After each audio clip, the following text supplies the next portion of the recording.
Hello everyone, welcome back to Study Central. इस video में छोटा सा टॉपिक देखते हैं वर्ल्ड ट्रेड ऑर्गेनाइजेशन का।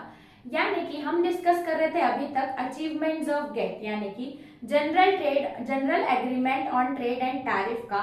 अब देखेंगे इसमें हम लोग क्रिटिसिज्म, यानी कि कहाँ कहाँ गेट को गलत साबित किया गया है या कुछ कुछ ऐसी बातें जो अभी कंप्लीट नहीं कर पाया था।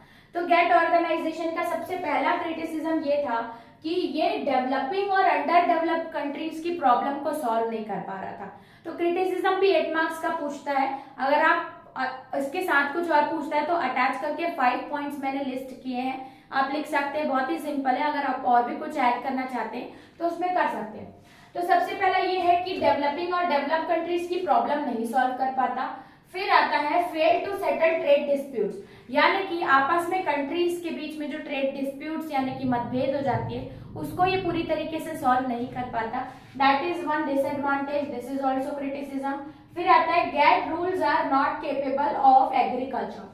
अब गेट के जितने भी ट्रेडिंग के रूल्स हैं उसमें एग्रीकल्चर को उसने कवर ही नहीं किया। तो अगर एग्रीकल्चर से रिलेटेड ट्रेडिंग होती है तो उसमें हम लोगों को थोड़ी दिक्कत हो सकती है। तो ये भी क्रिटिसिज्म या फेलियर बोल सकते हैं। फिर फोर्थ पॉइंट है unwanted benefits are taken from policies.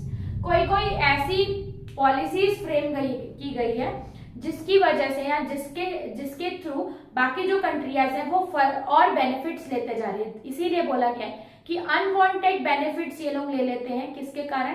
Gate का। फिर लास्ट है, क्या दिया हुआ है? मेनी टैरिफ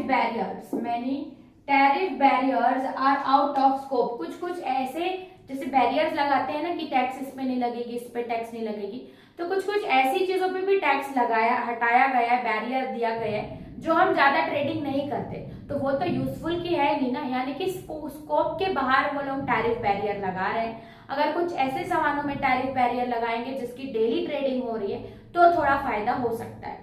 इसी तरीके से आप 5 पॉइंट लिख सकते हैं क्रिटिसिज्म की, बहुत ही आसान है, आप खुद से लिख के एक्सप्लेन भी कर सकते हैं। तो ये हमारा वर्ल्ड ट्रेड ऑर्गेनाइजेशन में जो बैकग्राउंड था अबाउट गेट, यानी कि वर्ल्ड ट्रेड ऑर्गेनाइजेशन बनने का जो पूरा बैकग्राउंड पार्ट था वो खत्म होता है। अब नेक्स्ट वीडियो में हम लोग फॉर्मेशन और एग्जिस्टेंस, यानी कि कब वर्ल्ड ट्रेड ऑर्गेनाइजेशन एग्जिस्टेंस में आया, फॉर्म हुआ, उससे पढ़ेंगे। तो चलते हैं नेक्स्ट वीडियो में, देखते हैं इस चैप्टर का नेक्स्ट टॉपिक। तब तक के लिए थैंक्स फॉर वॉचिंग।